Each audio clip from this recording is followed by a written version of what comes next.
Welcome to Who Knew. We are fans of the current series of Doctor Who, and here we discuss our likes, dislikes, and insights into the modern regeneration of the show.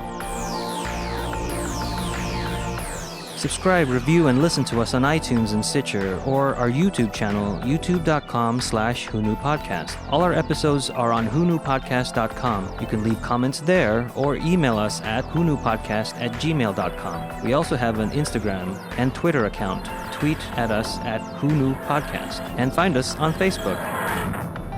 Today's episode is episode 3 of season 6, The Curse of the Black Spot. Can the Doctor defeat a sultry siren plaguing a plundering pirate ship before she kills again? This episode is written by Stephen Thompson, directed by Jeremy Webb. It originally aired on the 7th of May, 2011, and was watched by 7.85 million viewers. Hi, this is Eugene. Let's introduce ourselves. Hi, this is Frank. Hello, this is Auburn. I'm Josh. Hey, this is Kelsey. Ow! Oh, I just nicked myself. Does anyone have a Band-Aid? And this is Brian. Avast ye listeners, for this be a tale of pirates and death. Ye be warned. A pirate ship is stuck in the still, dark waters in the middle of the sea. One of the crew is gravely wounded by a small cut on his finger. On his palm is a black spot indicating that she will be coming for him. The captain locks him out on deck when they hear the beckoning call of the siren. The crewman screams and disappears. They hear knocking from below deck and open the hatch to reveal the Doctor, Amy, and Rory. Yo ho ho. Just going to say it first. Hello, Lord Grantham. So it was down at... Way after this. It was way after this. Yeah. Okay. But I think he was probably still he was known. well-known, judging from the Oh, turn and Yeah. hold for reaction. So we're talking about Hugh Bonneville, who plays Henry Avery in this episode. And as mentioned, he is Robert Crowley from Downton Abbey. Lord Grantham. Same person. Yeah. And he's also Bernie from Notting Hill. Yeah. Oh, that's it. Is that a big role? I couldn't remember. He's one of the brother, friends. like the brother-in-law of someone who didn't recognize who she was and asked her, what do you do for a living? Yeah, I don't remember the movie much either, the plot, so... He is also Henry Brown in the Paddington movies. And in Gallivant, he was the Pirate King. So that's convenient that he's playing a pirate in this one.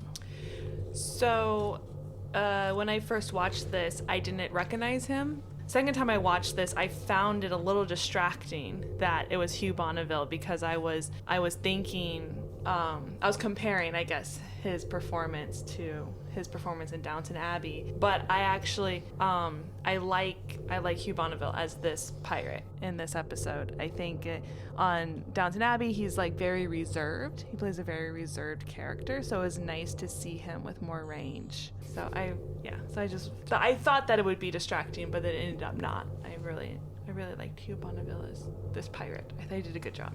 Very good. I liked also his relationship with the Doctor. He's a good actor. Well, Henry Avery was a well-known pirate. No, he was a pirate from 1694 to 1696. He was one of the richest pirates during that time.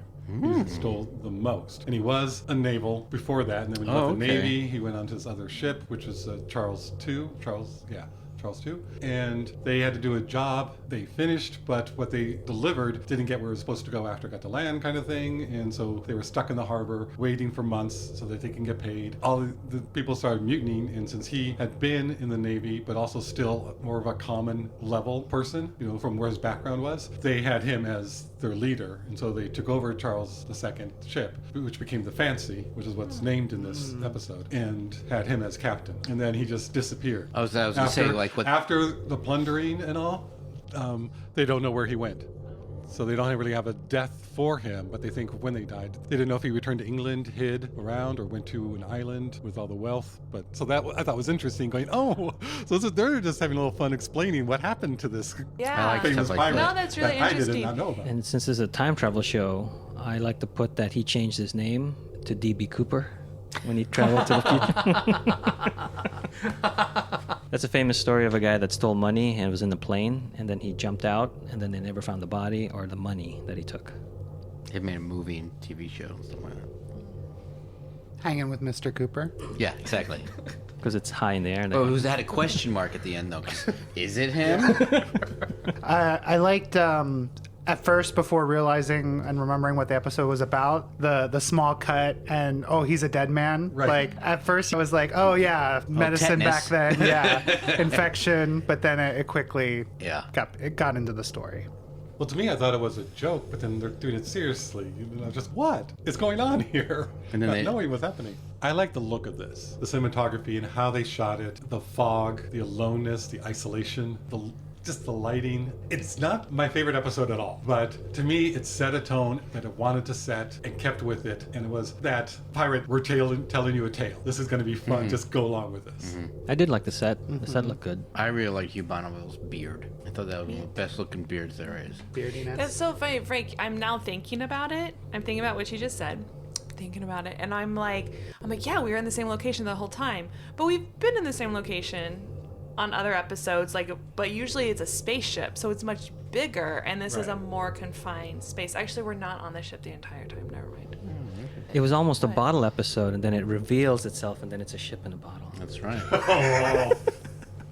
It was the same location. There's just many planes layered That's right. over it. I remember what's important is location, location, location. I said that like that already.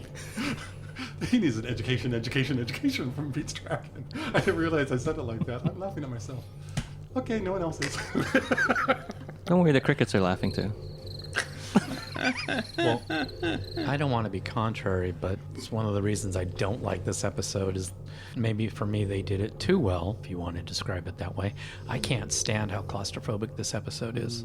Can't stand it. Well, man, it's just why does this bother you when something like Midnight doesn't? Because Midnight is in an enclosed space. This is on a ship, and for some reason, being on a ship with fog all the way around it, to me is, that's a stage wall.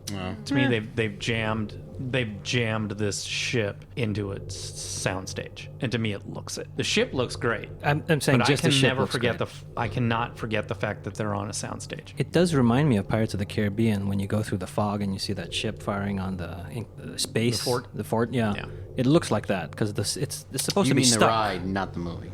Yes, the ride. So it does look like it's stuck, but it reminds me of that. I don't disagree with you. You kind of feel like it isn't actually outside, but the premise of everything being still is important for the plot later on. Yeah, that's why I was saying maybe they did it too well, and it Right. just crossed a line for me. You gotta admit that set, like you said, the set was amazing. Yeah, I like the set, the Yeah. actual wood and the stuff on the ship. To me, it doesn't seem like that's fog blocking the ocean. To me, it's A fog machine. a fog machine, and half a foot behind that is a stage wall, and I can't get past that. And yes, the ship looks good, and this might just be because I've been prejudiced by other ship movies, but that ship's extremely small, because they wanted to build a practical ship, and I get that, and they're going to do it on a Doctor Who budget. But if you look at the deck of that ship, they're only like 3 feet away from each other when they're doing anything. It's just the whole thing just is claustrophobic to me, and I just can't get past it, and it bugs me. The whole episode has one vibe, I will say that. Until the very end, but even that still. I don't know, something clicked, and I just went with it. And it was like, this is fun. This is pirate. Okay, that's what he's going for, rather than adapt to some of the characters. So I was able to play along with it and enjoyed it a lot more this time. And I think this is the first episode of New Who that I have not watched since it aired. I think it's the very first one. I think I've even watched Love and Monsters. What about Vampires of Venice? Yeah, I watched Vampire in Venice. Oh, wow. And then we watched it last night for the podcast, and I felt exactly the same way. Same here. But I'm glad you like it, Frank. No tone in that whatsoever. Not at all. Put down that sword, Frank. Put down that sword! It's a cutlass. It's Cutlass. Believing they are stowaways, the captain orders the Doctor and Rory to walk the plank and tosses Amy in the galley, where she finds some pirate clothes and a sword. They place the Doctor on the plank first, but before he can jump, Amy comes on deck pointing the sword at the captain. A swashbuckling fight ensues, with Amy fighting them off and flinging around on a rope. Amy nicks one of the crew, and everyone says she has killed him. A black spot appears on his palm. Another crew member captures Amy, who drops the sword, which accidentally cuts Rory. The cursed black spot appears on his hand too. As they hear the song of the siren, a woman appears from the still ocean waters and walks towards the injured crewman, who disappears in a puff of smoke at her touch. Rory walks towards her, enchanted by her song. Amy pushes Rory aside, but the siren tosses her away like a raggedy doll. They all go below to hide from her. I find it weird that Amy, in all of this danger, impending doom, has chance to put on some different clothes. It was just a weird choice to me. There is some. Well, I think it's very Amy. I know, Although but she wastes her time doing it, but I think that's it's what very I Amy. don't like, is that it takes time. I don't like it. Also, I just think she throws a coat on and the hat. Still. It's like, get the sword, get the doctor free from danger. There's a handful of childish fun in this episode, juxtaposed with a lot of mortal and serious issues. It's off balance in that regard, but because there's stuff like that which feels like it's a kid show, then there's the other stuff which is very deep and has to deal with, abandonment, and Death, longing, almost. and Well, death, and perceived stuff. death. But you brought up Love and Monsters earlier, and it's like if you go for Love and Monsters being a silly, fun episode, most of it you really enjoy. And so this one, watching it this time, I thought it was going to be silly, fun. We're having a pirate adventure. So I was right there with Amy going, okay, this is where we're at. I'm going all overboard. I'm getting the hat and the jacket and going out there and having a swashbuckling good time. To me, it worked. It's not going to take that long to get a jacket and hat on. And I get it. to me, it worked. It didn't work for me. But to me, the level of it, because I was going into it with a different point of view. It's not David Tennant's era. This is, going to be Matt's, which is going to be more fun. For me, I thought it was thrown in for the viewers to remind us of not Rory's, goodness, to remind us of Amy's origins as the kissogram. Oh, So she just wears yeah, outfits. she's not gonna pass up a chance to wear another outfit. I think that's But I another agree reason it why. was illogical and it was wasting time. Yeah. I do think that might be another reason, just realizing it now, why I don't like this episode is because the tone is all over the place. Yeah. And that works on Doctor Who, but for me it doesn't work in this episode. I also feel like, I'm getting a little ahead, that Hugh Bonneville's performance is so intense and dramatic that what you just said about the tone being out of balance, you feel it even more. He's not in the same show that the rest Yes. of He's in a very dramatic, and heavy. I think he's doing an excellent job. Excellent, yeah. It almost feels a little bit more like time travelers have entered a dangerous situation. Like, this guy's not kidding around. Yeah. Like, this is a formidable person you don't want to screw with. And then there's all this fun. Just now that we're talking, it reminds me of the werewolf episode. Tooth and Claw? Tooth and Claw. Tooth and Claw, thank you. It reminds me of Tooth and Claw in that all this serious death and bad stuff is going on, and the Doctor and Rose look at each other going, werewolf! I know! Oh, you're beautiful! That's amazing! For some reason, it works in that one for me. It doesn't work in this one for me. Because that's so fantastical. But it is similar, and I think maybe Yeah. the reason why it didn't work for me the first time and this time I did is because I'm liking the Doctor, I'm liking Amy, and this time watching it, I got Amy, and she was like, we can still have some fun with this even though things are serious, and I took it more from, this is going to be more of a fun episode with serious diversion and tones, rather than the other way around of being, this is a serious episode and they're throwing in a comedy that's inappropriate. Yeah. But I was going to save this till later. For me, this entire episode, something's off. And in a way, everything is off. The writing's off, the directions. So I guess maybe I just don't like it from how they produced it, but the writing's off, the acting's a little bit off, the lighting's off, the cinematography's off, and it's just very claustrophobic for me, and maybe they just do it too well. But for the entire time, I'm just like, there's something not clicking. And it could be the tone. It might be the tone. I think you're right. I think the writing, the directing, everything couldn't make it flow the way Tooth and Claw flows. Okay. I think for me, thinking about what we've all just discussed, is that if they had cast somebody other than Hugh Bonneville, I would have picked up on the tone immediately instead of him giving such that great performance. Like if they had casted somebody like Stephen Coogan, I would have been like, okay, this is going to be fun. I can go with this. Who's Stephen Coogan? Tell everybody so they can... He was in the movie The Trip. He was the movie director in Tropic Thunder. He's this guy. Oh! Yeah, well, that doesn't help the listeners. Oh! Yeah. Is it He always... yeah. It would have been a very different... Yeah. And I would have been like, I get it.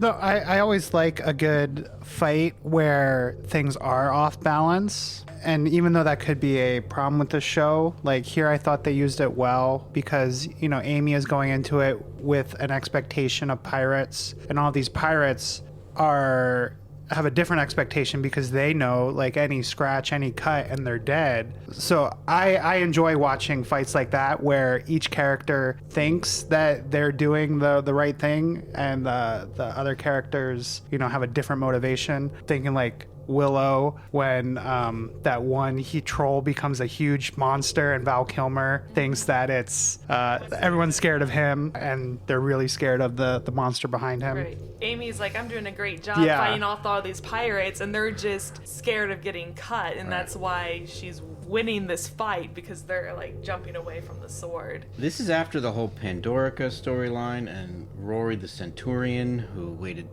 2,000 years, and he's pretty measly in this episode. Like, he does, you know what I mean? Like, he's not comfortable fighting. He doesn't know what to do. I mean, sure, he gets nicked quickly. That's not a big deal. But, like, he has no sense of confidence that he was just the Centurion, so... I don't see him remembering the 1,000 years, 2,000 years that well. Why do you say that? He remembers it, but I don't want to believe that Rory has memories of him being 2,000 years old, because he's not. I think in the episode before this, the doctor asked him if he remembers, and he says something along the lines of, sometimes he remembers more than other times. Yeah. So, And that's the way I like it. yeah. I mean, this is the same kind of feeling I had when Moffat makes the Doctor 1,200 years old. It's like, no, the Doctor's 900 years old. Moffat, what are you doing? You know, it's just like, I don't want to believe 300 years happened in between that. But I talked about that in the last episode, so... And speaking of the black spot, Frank, It was pretty much invented by Robert Louis Stevenson for Treasure Island. So that was the first time you see it in any kind of print. And that was, the pirates were presented with this to say that the verdict of guilty. Right, it's a piece of paper or parchment or something. Right, They're and given. in Treasure Island it was written on the back part of Revelations, part of a Bible, so it was written on the other side. So that was part of it. But then... Yes, if I'm not mistaken, the pirate he talks to first, Jim Hawkins speaks to, like, in town, he's been given the black... He's hiding out. Oh, He's okay. been given the black spot. And they're thinking that, according to what I saw on Wikipedia, and I haven't found anything to contradict it, it's a tradition for Pirates of the Caribbean, Caribbean pirates, show the person the ace of spades, because that has that black dot being the only one icon on the ace of spades. So that's where it would be coming through, and you put someone on the spot. It comes from that. You know, you're being accused, you're on the spot. This is what's going on. And then Josh, you had also mentioned about the Pentagon that you see on the ship. Yes. Yeah, the pentagram, the gangway down to the hold, like they yeah, push it looks like Amy to go someone under. drew it. Is it an actual pentagon or is it just a star? I think it's just The star is pentagram, Right, But okay, with the but not pointing up, it's a Christian symbol. Oh. It was good. 'Cause It was warding off hexes. that, and it was the 5 wounds of Christ going together and all this. So with the pentagram pointing up with the 1 star, it's supposed to be protection, it's supposed to be good. Oh, okay. It's like the cross. I see. The other way around, with the 2 stars or the 2 points going up, it would be the horns. I see. So Well, that's with what the- it was, and- kind of like the cross, but at this period they have the pentagon. Pentagram. Oh, That's sorry. right. What have we been saying? We've been saying Pentagon. pentagon. Yeah, pentagram. Thank you. I mean, you know... Still 5. So we got to do this all over again? No, because It's fine. it's okay, because you can say pentagon star, a star-shaped figure formed by the sides of a regular pentagon. Because if you look at the center of a pentagram, it's a pentagon. It's true. So we're good. This is today's factoid. Okay. We're also human beings that make mistakes, and it's sometimes interesting to listen to. Hello, we're on the internet. You can't make mistakes. so I'll just insert in pentagram. Pentagram. Pentagram. Pentagram. Pentagram. Pentagram. Sure. Pentagram. Pentagram. The pentagram also was on Sir Gawain's The Green Knight shield because of the Christianity. As someone found out. But I'm assuming that's something that many ships had in that day, especially if it was a Christianity thing.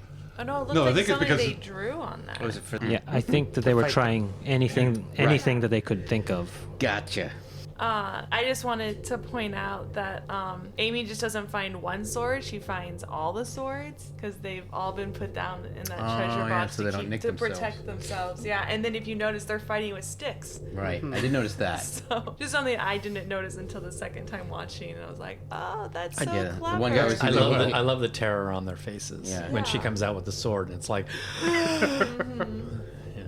in the first time I watched it, I just didn't think about it, the importance of his medallion, the captain's medallion, which has the mermaid on it, and he ties the door up with that after locking it. They focus so much on it, and then we find it out later on why. I thought they just both had a medallion with the mermaid on it. Especially later on with Toby, it's kind of like, what's going on? Because I think maybe he did it for protection. But Yeah. it seems like there's a scene missing. Or some I kept waiting for them explanation to explain it, and they never did. And there's one really good doctor moment in this when the pirates say that the ship is cursed, and the doctor's like, "Oh, you humans, you can't be bothered to find an explanation." So it's just kind of like, there's scientifically something going on here. Oh no, we're just cursed. We didn't mention it at the top of this, though, when the doctor first talks to the captain. He says we saw on our sensors that there was a ship in distress. Right. But I like how he then, there's no translation to that time period of sensors. Automatic. Yeah. It goes. I even Even thought was is automatic. automatic a word that Yeah. Well, he said the TARDIS noticed-ish that your ship wasn't working. Like, Yeah, that was nice. It wasn't like talking down, but it was talking in the vernacular of the time. right. A foot of water covers the floor and the leech attaches to one of the crew. When he pulls it off, it leaves a cut, and his palm now carries the black mark. The siren appears from the water, and the crewman goes poof.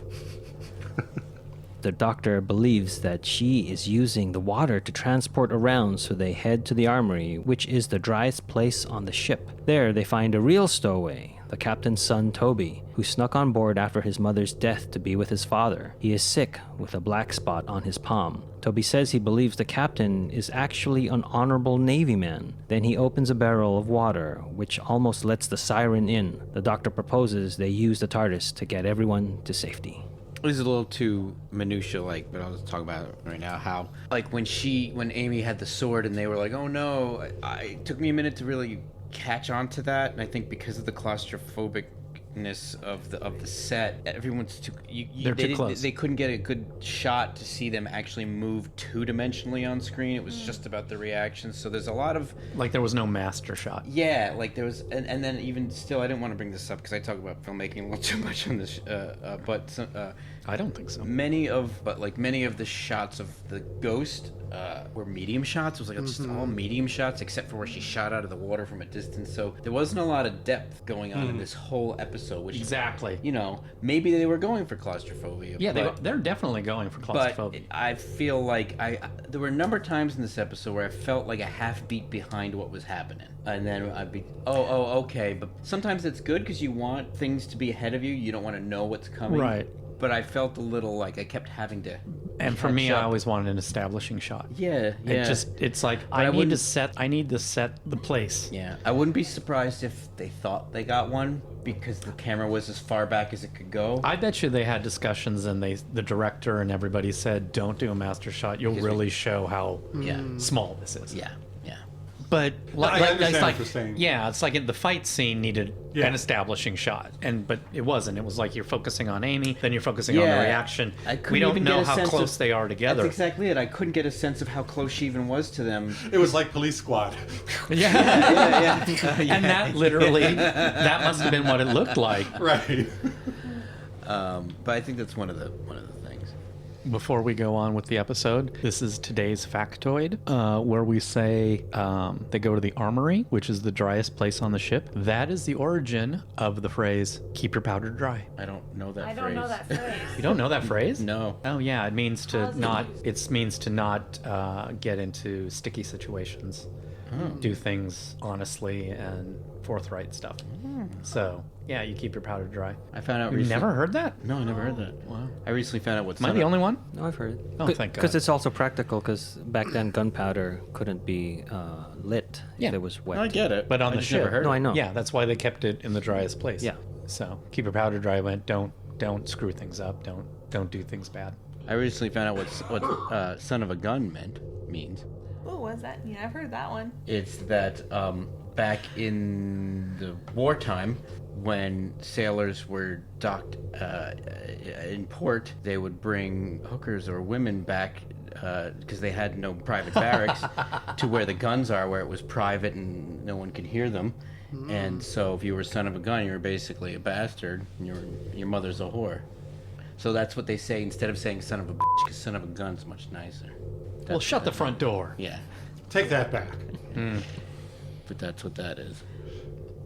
Sorry, I'm going to say it. So many of our slang things are naval. It's just incredible. Anyway, done. Both here, when the Siren grabs this pirate in the hold and on top of the deck, no one's really trying to protect those pirates or like hold them back the way that they are with Rory. Like, on the top. Yeah, I saw like when the guy with dreads was walking up to him. They were like, "See ya." The doctor's like, no, don't stop. Yeah. I just thought that was funny. Even the crew is like, whatever. Yeah, You can he's understand gone. the crew, though. Yeah. How I rationalized it was he was curious, well, how is this going to be? What's going to happen? Yeah, but it Wait a was. minute. But then the second guy, like he's seen one person, one pirate disappear, and then down in the hold, like again, they're just like, no, stop, don't. And then, Exactly. Yeah. yeah. That is true. That Very Willy Wonka. definitely true. Yeah. Oh, that's what I was trying to remember where it was from. No, stop, Don't come back. But I liked how Rory acted, and he just kind of brushed Amy's hand away when Yeah. she was trying to stop him. We'll stop it. You know, and it was like, that was a cute little bit. Rory's line, her eyes were like pools. Like that almost felt improv just from Amy's reaction. Like she laughed a little bit Yeah. too Oh, realistically did you? I'll at have to it. watch that again. Yeah. And I like that the kid stole the key off the first Right, meet. right. It's like, I don't have the key, I don't have the key. The doctor just opens the door. It's like, who's been sleeping in my... So I like that the kid's resourceful.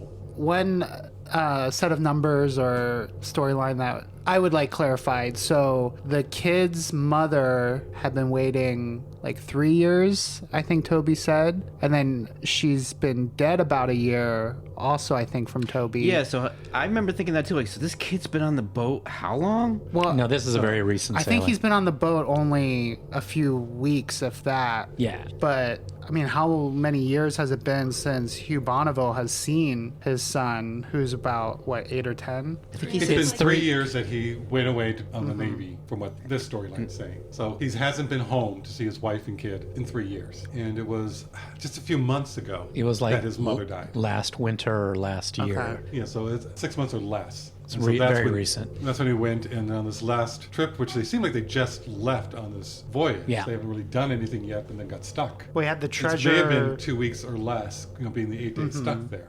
Plus, also, he's a stowaway. How long can you stow away without being discovered? A 1, a 2, a 3 weeks can be it. So how long ago? 3 3 years. years. 3 years. 3 years. So if he's, what did the kid seem, 8 or 9 years old, or is he 10 maybe?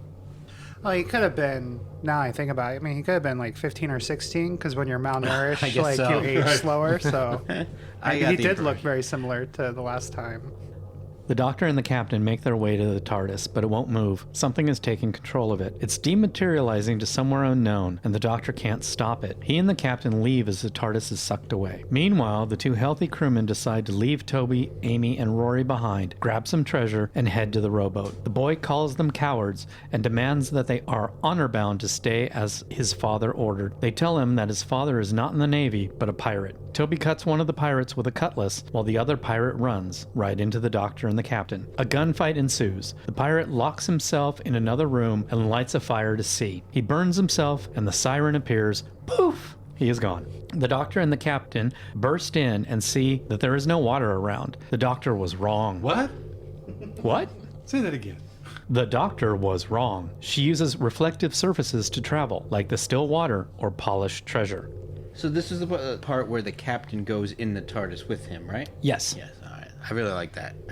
It's like no time for this and that. Just do I what we loved need it to do. when the doctor's explaining this piece, this piece, Right, this right, piece, right. He's and the picking up captain's on it. like navigation, power. It's like a ship is a ship, and I was like, nice touch. It's I one like of those that. moments where I start to see like, oh, he could be a companion, like where you could see people who can and who can't, and we'll have to get to it later when the story, when we talk about the story. But did they ever say why the TARDIS actually left? Yes. They don't say it here. No, they don't know. Don't say it here. Okay, all right, we'll He get, doesn't know where it went or what all happened. right, we'll, He's like, we'll get that's to not it good. because I can't. But he was saying that it wasn't working, right? Yeah, but they never. We have He to get couldn't out of move here. Yeah. So It was okay. a dead zone, like still water, like the ship Yeah. was caught in. Oh, that's the reason? Not the reason, but That's part of. what they took it as, kind of a thing. Okay. They don't know why it did what it But did. we find out towards the end of the episode. Yes. Okay, very good. Also, with the captain and the doctor in the TARDIS, I think, like you said, but the acting and reacting between Matt Smith and Hugh Bonneville is great. Like the whole time they've been sizing each other up, like,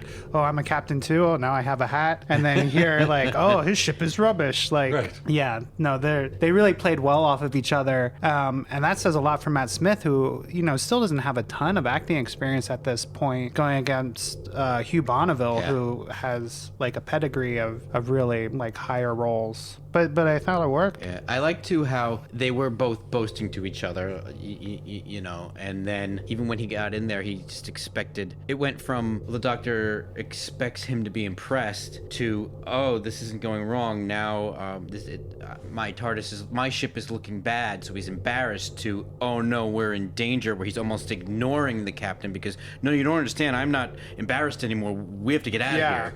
Is really, really, and that happened so quickly and so clearly. It's very, very good. Even as they're running out, abandoned ship, like, playing with that, the navalness of Right, like how can I communicate everything. with him? Yeah. A little earlier, I liked how the doctor said, this isn't a curse. Because curses mean we are helpless, and we are not helpless. It's like, don't give in to that. And when they're going to go get the TARDIS, it's because Rory and Toby are affected, so they can't leave that room to go out. Right. Because, So they go to get the TARDIS, and Amy's like, be careful. He goes, well, we all have to go sometime. And you just see that they're remembering Lake Silencio. Right. And it's like, oh, God.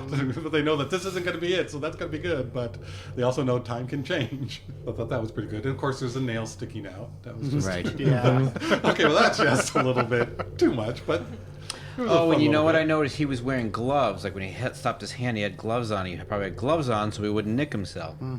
Which surprised me that he didn't take his glove off to check it for a spot when they heard the siren. And both he and the doctor looking at each other going, did you get a cut? Did you get a cut? What's going on? Where are we? Well, he would have seen it on the glove.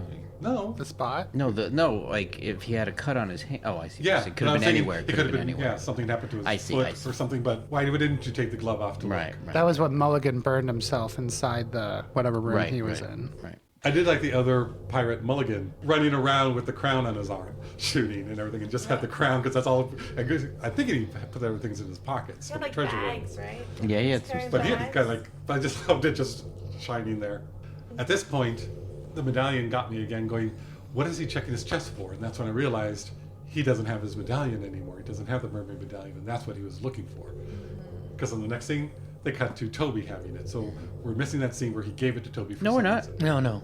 We see him we give see it to it? Toby. Yeah. Before he And I leaves. missed that scene. Before he leaves the gunpowder room, he gives it to Toby, and I took that as this is protection from the demon. Yeah. So I missed that totally. Yeah. But it could have used some dialogue to back it up, like, this has protected me, hopefully it protects you, to let the audience know. I inferred it, and it was there, but again, you sneeze, you miss it, and then you don't even know.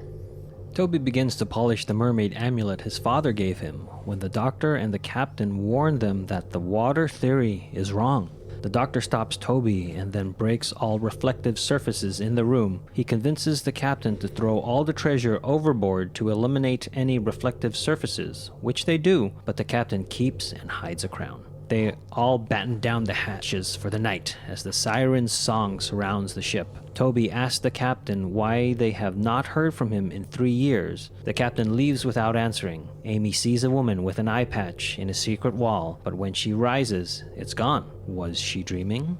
So, What the what? Yeah, that was really creepy. yeah. So this is Yeah. the second time we've seen the eye patch woman. Yeah. In Creepy. a pirate episode.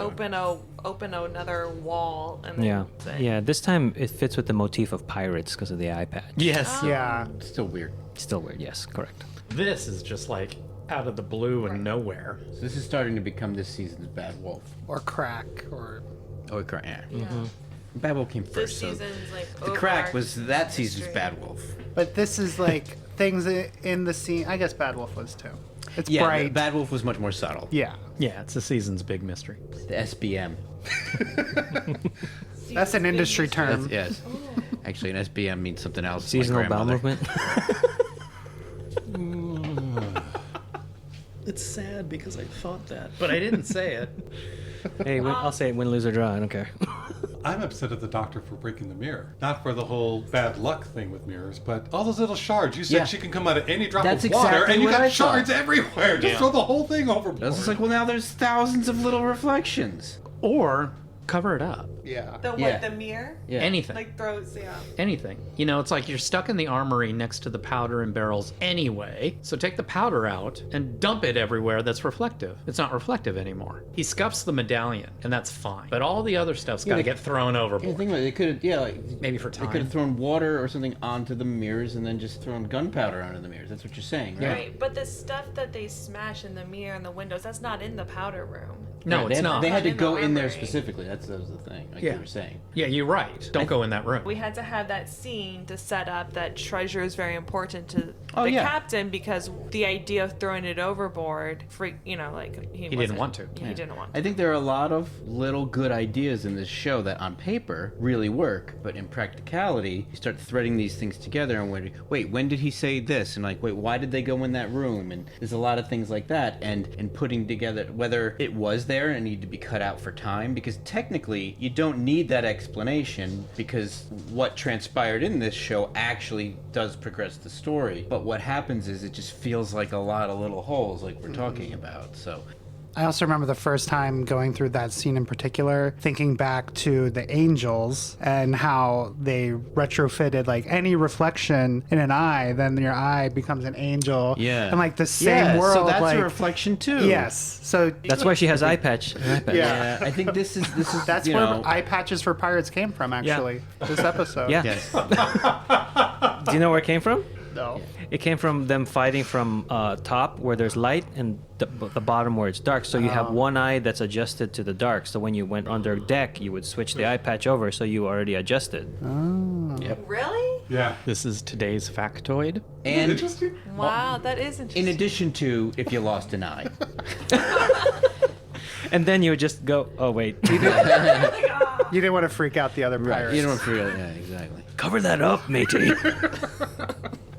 Did we get to the point where the doctor confronts the captain about like him giving up his wife and son for riches? No, that's the next line. Okay.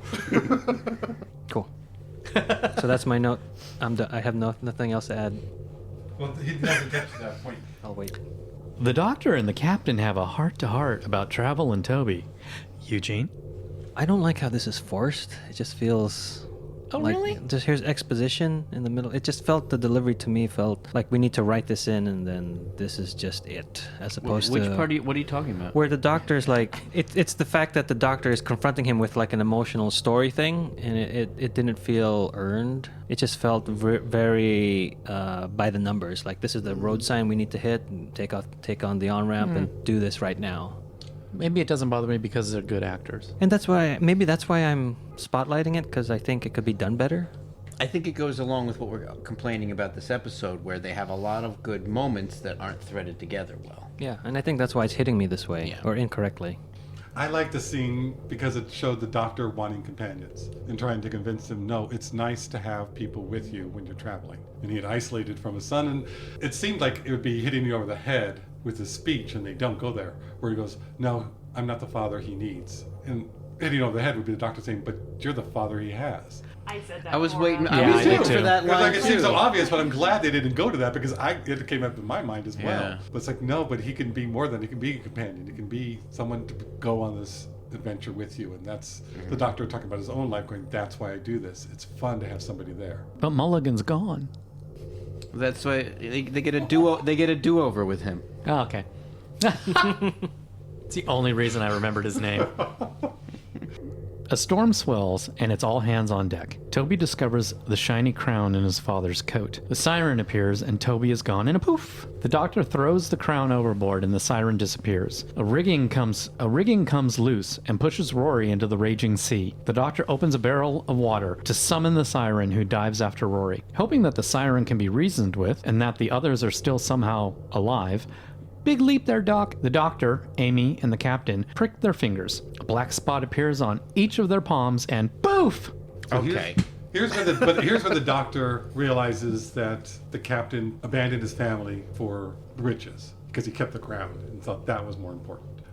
What? No, and I thought he was going to elaborate a bit more. No, but I think setting it up. I've said enough that I. So again, I think this is a really interesting idea that the Doctor figures out maybe they're being teleported. If it wasn't in a split second that he realized it. Like some other piece of information, like 1 and 1 equals 2. All he got was 1. Mm-hmm. We already had the big leap of, oh, it's not water, it's reflection. Oh, now we have another big leap. Oh, it's not death, it's transportation. And that's something with Moffat's writing that I don't like. Yeah. It goes too fast. You only get to know everything exactly when you need to know it. Right. You're just trying to say too much. It's too much. Mm-hmm. I agree with you. Too much of a leap. I don't feel like I don't want to be the advocate for it, but I'm trying to say it's there, and I think it's done badly, and it needed to be more addressed. Personally, I would have enjoyed a little bit of a sprinkling or seeding of this, like if there was some sort of teleportation clue, like with it smells like ozone, and then when he he first gets onto the ship, he's like, "What's that smell?" You know, something just like something small like that would have totally fixed this whole thing for me. Yep. Remind me what clues in the Doctor that the Siren can be reasoned with? Nothing. Okay. Well, she goes for Rory. Because he says... Because Rory's dying anyway. He immediately realizes there's nothing that they can do to save him. She's going to go after him. Maybe that she's not killing people. Maybe she's just teleporting them somewhere. So if there's ever a chance, we'll risk being killed for the small chance that we're going to be teleported. Yeah, it's kind of a Hail Mary pass. Yeah. But with a Hail Mary, you at least know what someone's trying to do.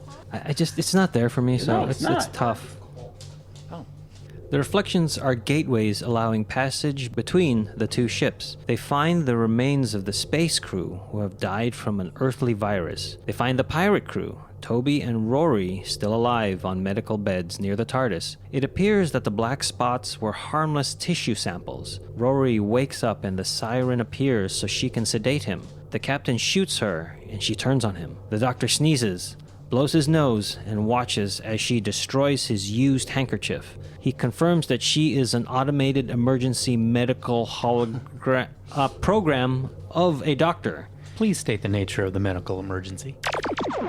She wants to help the people, but is unfamiliar with human biology. Amy tells her that she is Rory's wife and will take care of him. The Siren holds out her glowing hand, a kind of release form. Amy places her hand there, and the Siren disappears. He smashed out all those windows in the captain's quarters, so the whole reflective thing doesn't really work if the... Right? Well, I think the reflective thing Like, is how they got through. It's not how they were watching them. Not how they sieged. Well, to argue space logic, it's the plane of existence rather than the physical manifestation of a thing. But that also was the scene where Amy comes in, and it's right before the storm, and she's gonna talk. She looks groggy, and she's gonna tell something to the Doctor. She goes, "Doctor, I got to tell you something."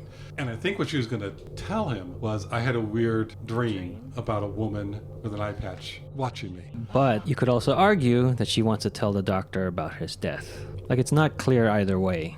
Right, but looking at it more and more because I kept going, what is she trying to say? It didn't seem to be about the Doctor. So as far as the aliens that we see that are dead, why wasn't the Doctor able to save them? Not the Siren Doctor. The Siren Doctor. The Siren Doctor. Because they weren't up on their premiums. I got you. Is there pre-existing conditions? Yes. That's one thing that isn't addressed at all in this episode, whether or not she didn't come online until too late. Yeah, that's the thing. There's all these really good ideas. Yeah, there's all these really good ideas, but there's no threats. They were in charge, so they said, "No, we got to finish what we're doing. We cannot go into stasis." Oh, maybe. And they went down with the ship. Well, I mean, yeah, that's all. And to me, it's a reference to War of the Worlds, where the Earth virus kills the aliens. That's what I got out of that. The captain won't leave his son, who has typhoid fever. He believes he can sail the spaceship away from here and destroy the overlap. Amy and the Doctor try to unhook Rory from the table, but he can't breathe. He was drowning when put on the table and will continue to do so if he was removed. Rory wakes up and convinces Amy that they should move him because she can revive him with CPR. They pull the plug and take Rory into the TARDIS. Amy begins CPR and doesn't give up until Rory begins to breathe. The captain and his son pilot the alien ship away with their now revived pirate crew. I didn't think that he would continue drowning. It's just he would have been drowned.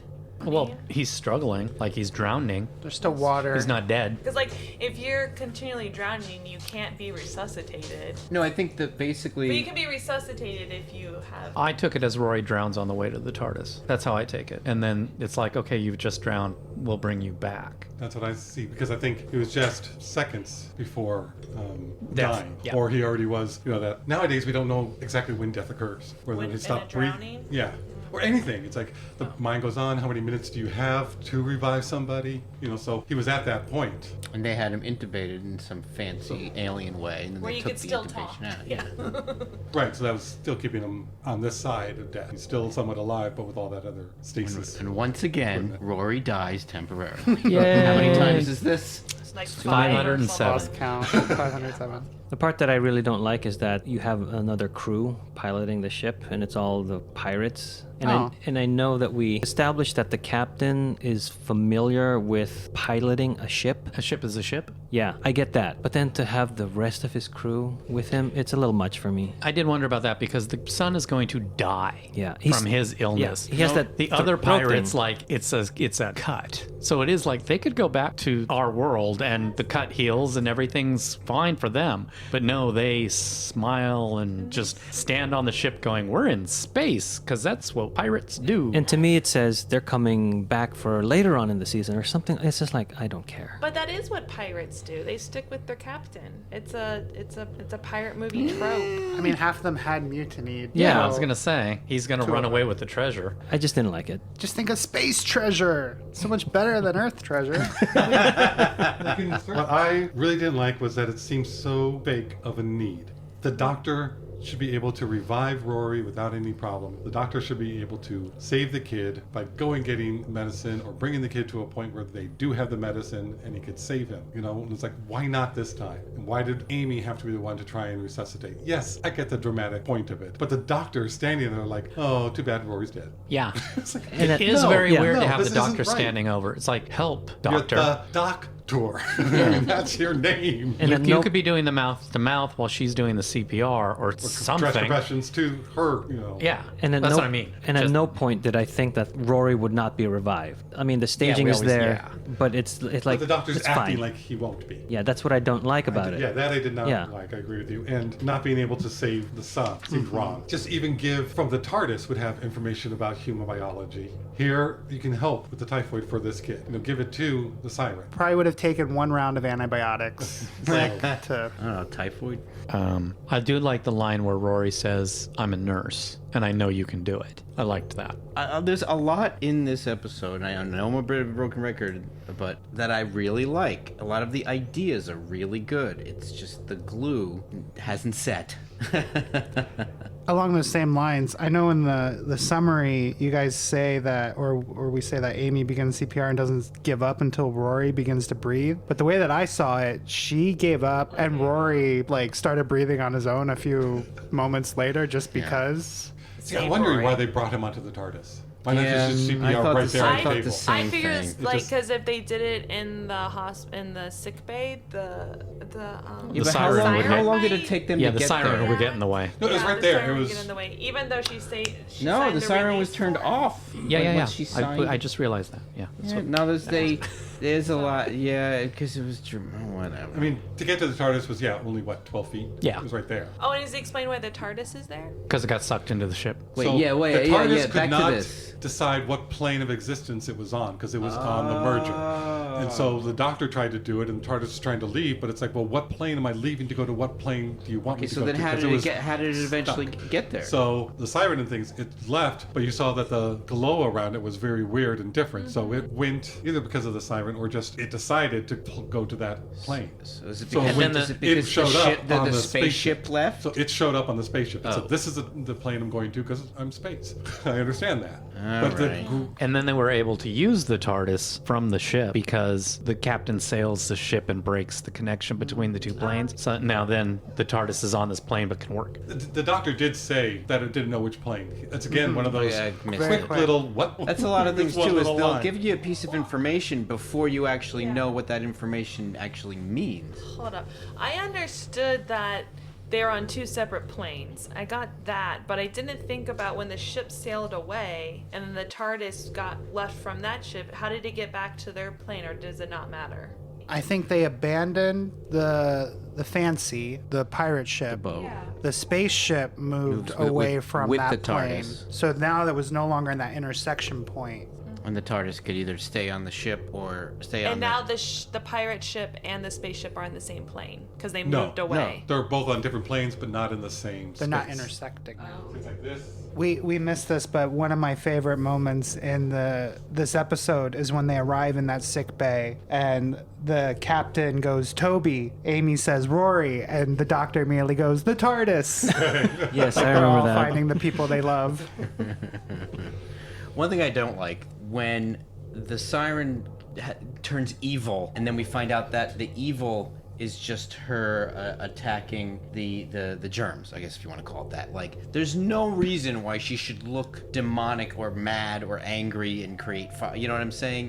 It's such, I agree with you. Like, I can understand why she looks ethereal at first, but there's no reason for her to look like what we in Western civilization see as angry to attack that. I mean, I get it because it's supposed to explain why the ghost looks angry, and it's part of that whole. Right. I mean, yeah, I guess one could argue like she's picking up this is what these beings, these pirates, like she's feeding off of what their idea of good and evil is, and that's a really cool idea if it was explained. Right. Like, I think I only like this episode because we can get together and talk about what's not there. And reason out. Yeah. Yeah, I needed more logic in that aspect.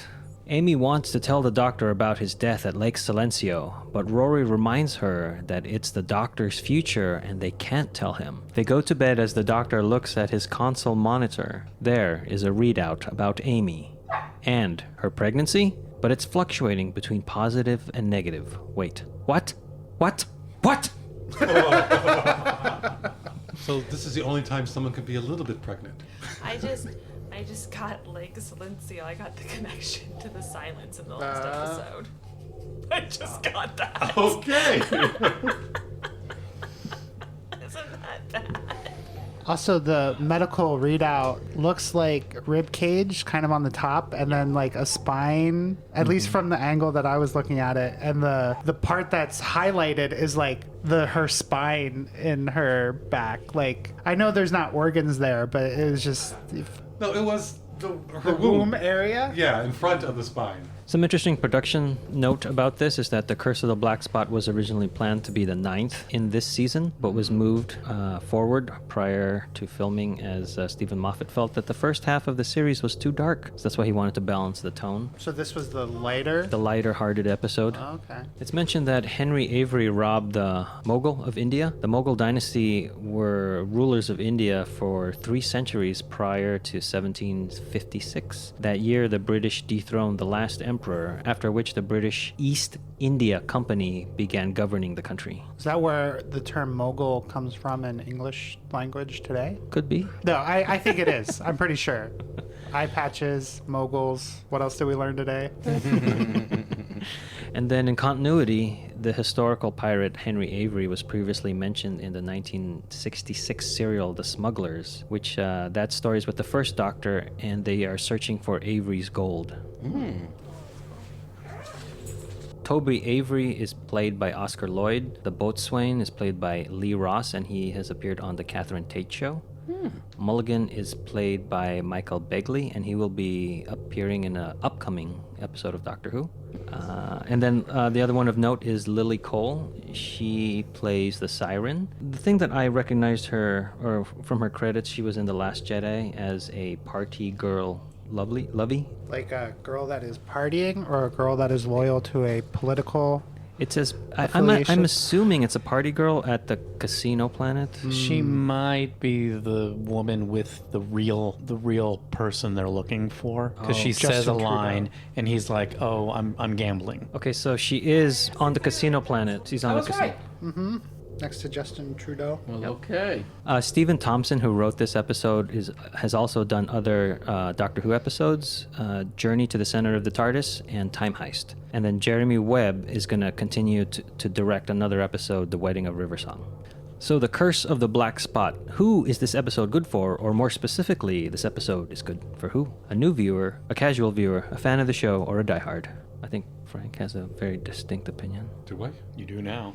Watching this time, I liked it more, and I was thinking it's standalone, but I don't think it's good enough to show a new Who viewer to get them enticed into the show. So I don't think category 1 for a new person. I think a casual could like it, as long as you preface it like it's a little more of a just pirate fun type of thing that has serious overtones. So I'm going to put it in just casual.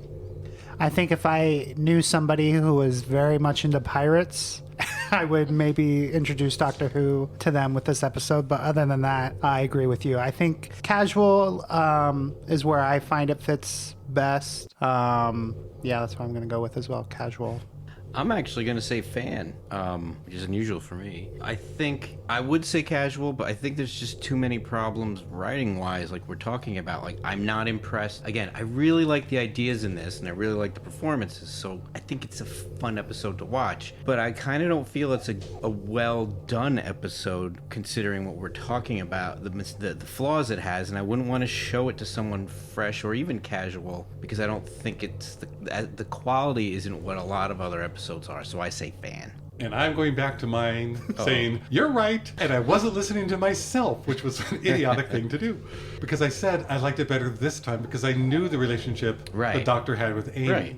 Yeah. And I only got that because I'm a fan and I've watched the rest of her season and I know where she's coming. Right. But I've got to change it to fan. Okay. That's where it should lie. You're totally right. And But I said it earlier and I just didn't listen to myself. I do agree It's with like Brian. I do agree with Auburn though that if you think someone would overlook that stuff and really enjoy other stuff, then it's totally good for a casual. But overall, yeah, fan.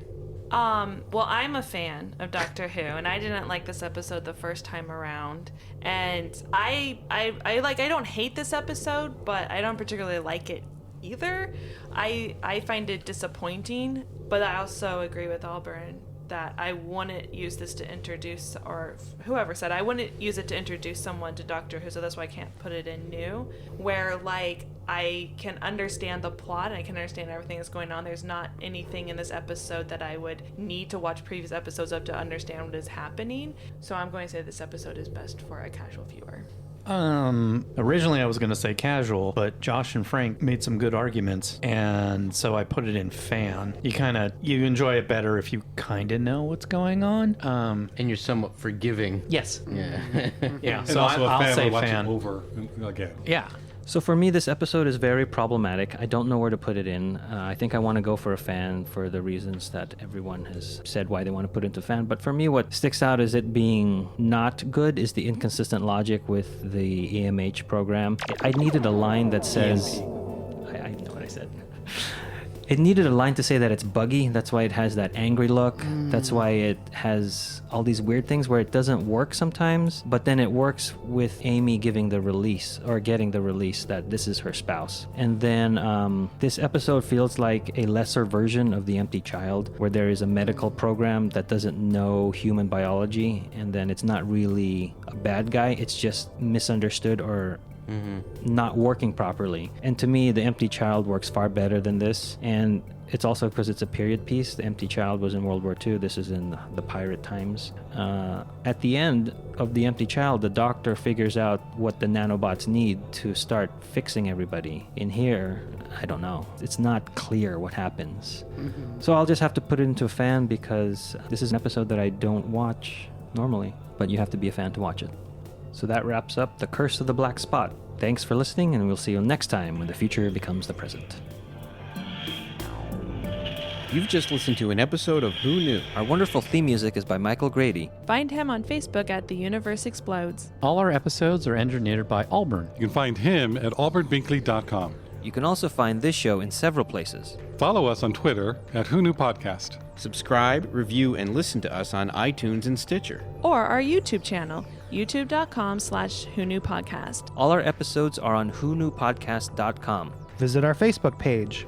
Please leave comments, reviews, and click like to help support Who Knew Podcast. To listen to our show on your Amazon Echo device, enable the AnyPod podcast skill. Ask AnyPod to play the Who Knew Podcast. This podcast is inspired by Doctor Who. The longest-running sci-fi show in history. And especially the revival, spearheaded by Russell T. Davis, Thanks to Russell. Sydney Newman, Verity Lambert, Ron Grainer. Delia Derbyshire. And all those involved in the adventures of our favorite Time Lord. Your work continues to inspire and entertain. This is today's factoid. Mulligan is played by Michael Begley, and he will be appearing in an upcoming episode of Doctor Who. Can you do that one over? Mulligan